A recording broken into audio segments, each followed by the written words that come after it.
Bonjour, donc Emmanuel Darnaud, vigneron à La Roche-de-Glun. Donc mon histoire a commencé en 2001 puisque c'est une création.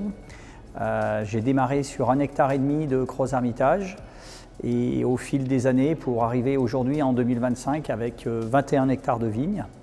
Donc au départ c'était du Crozes-Hermitage. En 2010 on a eu l'opportunité de pouvoir récupérer des vignes de Saint-Joseph et en 2021 de récupérer des vignes d'Hermitage, donc de mon beau-père Bernard Faury sur l'Hermitage. Voilà. Donc aujourd'hui le domaine c'est 17 hectares de Crozes, 2 hectares de Saint-Joseph et 1,5 hectare d'Hermitage. Voilà, donc nous la philosophie au vignoble, donc on a toujours travaillé les sols, donc depuis peu on est passé en agriculture biologique. Donc ça a été, on a mis du temps à y passer parce qu'on avait les vignes de coteaux qui étaient plus difficiles à travailler, mais on voulait se garder une sécurité et en fait, vu qu'on travaillait les sols, du coup on a décidé de tout passer en bio depuis peu. Et au niveau de la cave, c'est vrai qu'on a une philosophie d'être pas trop interventionniste. Donc l'idée c'est de ramasser les raisins à maturité et aujourd'hui d'avoir des vinifications plutôt souples. Justement pour avoir des vins le plus élégants possible, sans forcément chercher à trop les structurer. Alors la vinification se fait principalement dans des cuves béton.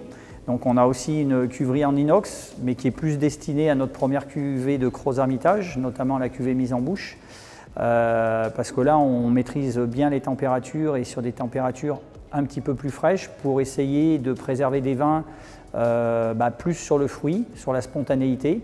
Et les cuves béton, elles sont plus petites et ça nous permet de vraiment vinifier chacun de nos terroirs séparément et d'adapter vraiment la vinification à la parcelle. Et aujourd'hui, on a des cuvaisons qui vont durer, on va dire, entre 15 jours et 18 jours maximum. Au niveau de l'élevage, il y a une partie des vins qui sont gardés en élevage en masse, donc au niveau des cuves béton.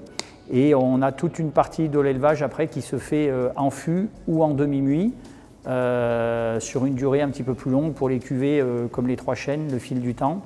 Et sur les Saint-Joseph et les Hermitages, l'élevage se fait exclusivement en demi-muit, donc sur des gros tonneaux, avec aucun bois neuf sur ces deux appellations-là. En fait, la grosse évolution au niveau de notre approche, au niveau des vins, au niveau de la vinification, aujourd'hui c'est vrai qu'on est plutôt dans une vinification douce, où on fait très peu d'extraction.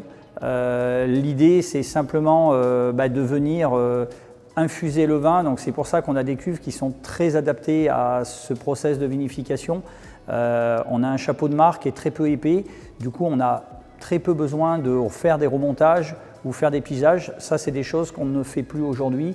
Et on est plutôt dans une option de vinification où on met en contact le chapeau de marc avec le jus, mais sans vouloir trop travailler ce chapeau de marc pour justement avoir les vins les plus élégants possibles. Donc aujourd'hui, on a raccourci nos durées de cuvaison. Donc il y a 20 ans, quand j'ai commencé, on était plutôt sur des cuvaisons de 20 jours et plus. Aujourd'hui, on est plutôt à 15 jours et avec des températures de fermentation qui sont un petit peu moins hautes, justement pour ne pas venir extraire de manière trop importante.